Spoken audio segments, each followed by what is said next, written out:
Media in politics.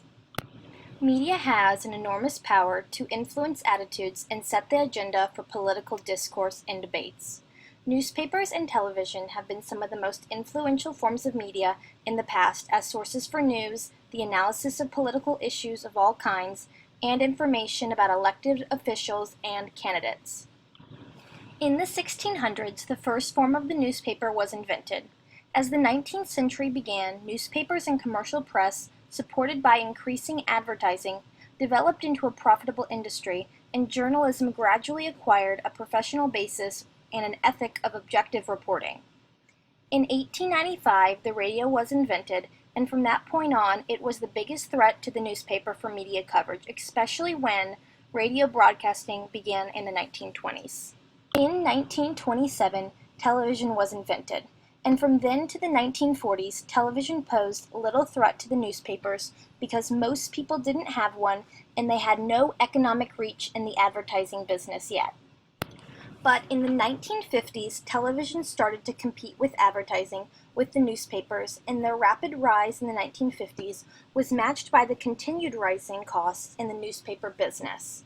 The newspaper industry was witnessing the serious results of the strangling effects of rising production and operation costs.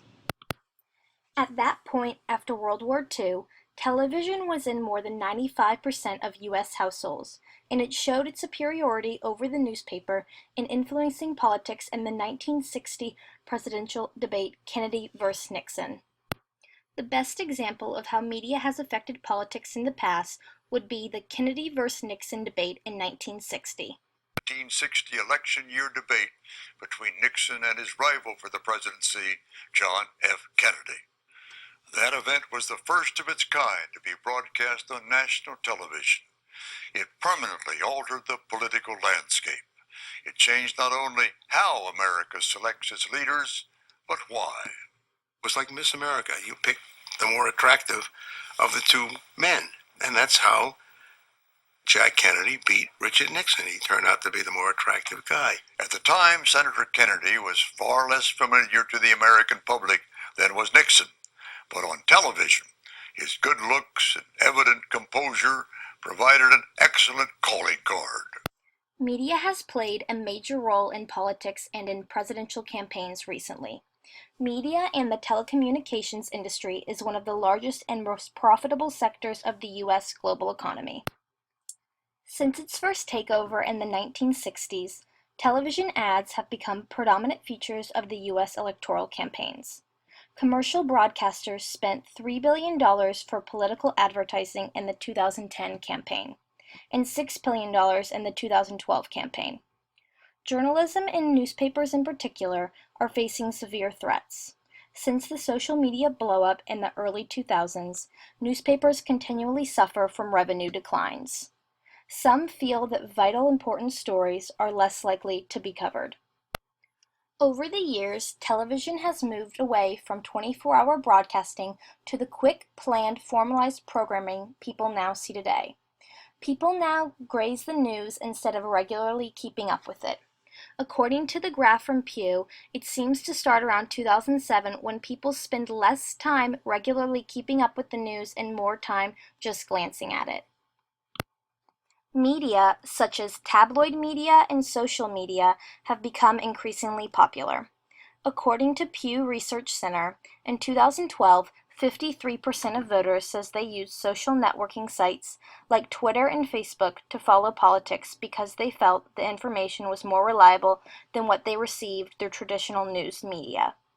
They also discovered that the younger users remain more likely to use social media for political activities, but people over the age of 50 are the fastest growing age group using social media.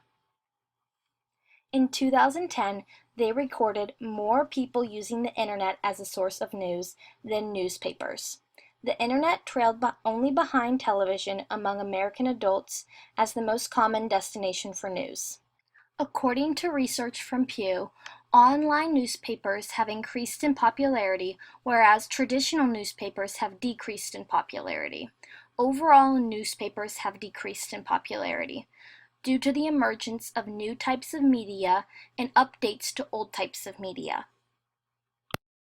In this digital age, the average person today has the capacity to know more events and more about each event in less time than any previous person in history. More people vote, especially young people, due to new and old types of media, such as television, social media, and the internet. Today's media is quick, easy, and unlimited. Today's media allows people who normally wouldn't take the time out of their day to learn about the recent political issues, quick and easy ways to do so. Since the 60s, television ads have increased, as had the volume of paid advertising, and the cost of running for office has increased with each election cycle.